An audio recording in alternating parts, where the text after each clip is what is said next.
Sign का जो होता है अपोजिट कोसिकेंट होता है, और कॉस का जो है सीकेंट होता है, और टेन का क्या होता है, कोट होता है।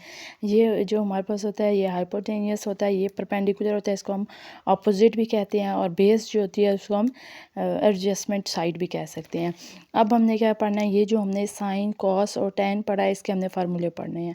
साइन थीटा का फार्मूला होता है =p/h। अब इसको याद रखने के लिए हम एक नज़म जो है वो याद करेंगे, वो है सम पीपल हैव।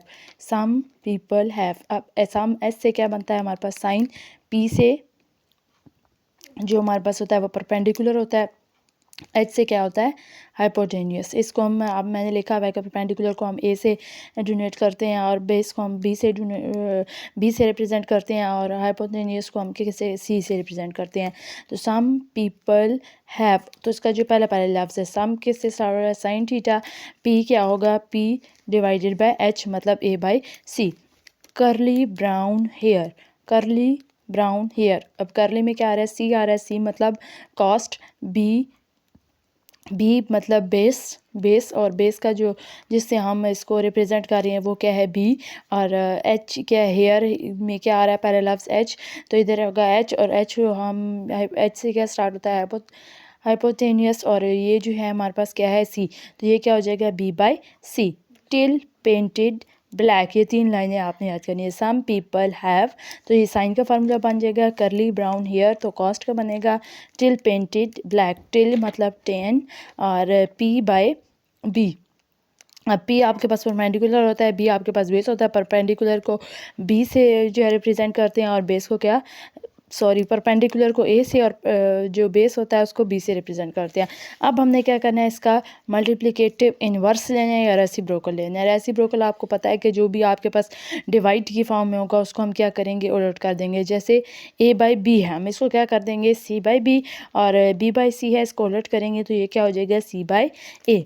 इसी तरह मैंने आपको बताया था कि जो साइन होता है उसका उलट क्या होता है हमारे पास, साइन का जब हम रेसिप्रोकल लेंगे तो साइन का, और मैंने आपको बताया था कोसिकेंट होता है, तो sine theta is equal to हम क्या करेंगे, 1/कोसिकेंट। Cos theta is equal to 1/सीकेंट थीटा, और 10 इज इक्वल टू 1/कॉट थीटा। अब इसी तरह अगर हमने कोसिकेंट का जो है वो उलट लेना है तो ये हमारे पास हो जाएगा, कोसिकेंट इज इक्वल टू 1/साइन।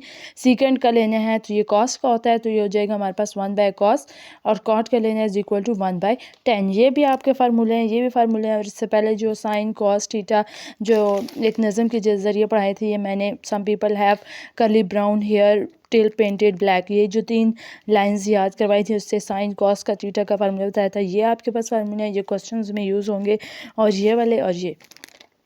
अब आपके इसमें एक मिसाल है आपके पास, अगर नुक्ता एक्स एंड वाई ज़ाविया थीटा के अख्तामी बाजू हों तो तकोनी निस्बतों की कीमत मालूम करें। अब आपको पता है कि जो इसमें ब्रैकेट्स की सूरत में दी हो तो पहली वैल्यू आपके पास क्या होती है, एक्स होती है, और दूसरी वैल्यू आपके पास क्या होती है, वाई होती है। सबसे पहले आपने क्या करना है, ग्राफ की सूरत में ऐसे एक एक्स महवर और वाई महवर बना लेना है। फिर इसके ऊपर आपने एक ट्रायंगल बनानी है। ट्रायंगल के बाद आपको पता है कि एक्स पे कौन सी लाइन आ रही है, बेस वाली, तो ये 3 आपके पास क्या हो गया, बेस मतलब बी। और ये 4 ये किस पे आ रही है, ये लाइन वाई पे आ रही है, तो वाई आपके पास क्या हो गया, 4। और अब आपने क्या निकालना है, आर आपने निकालना है या सी आपने निकालना है। इसको सी भी कह सकते हैं, आर भी नाम दे सकते हैं, जो आपकी मर्ज़ी है। अब ये आपके पास इन्होंने इसको एक्स और वाई नाम दिया, तो हम इसको क्या कह देते हैं, इसी को एक्स वाई नाम, इसको एक्स नाम दे देते हैं, इसको वाई, और इसको हमने नाम दे दिया आर का। अगर आप चाहें ए बी सी देना चाह रहे हैं तो कोई मसला नहीं है। R is equal to X का स्क्वायर प्लस वाई का स्क्वायर, और ऊपर जज़र या square root. R is equal to 3 का स्क्वायर प्लस 4 का स्क्वायर, 3 का स्क्वायर लेंगे तो 9, 4 का स्क्वायर लेंगे 16, इसको ऐड करेंगे तो 25 आ जाएगा, और इसका स्क्वायर रूट लेंगे तो क्या आ जाएगा answer, R is equal to 5।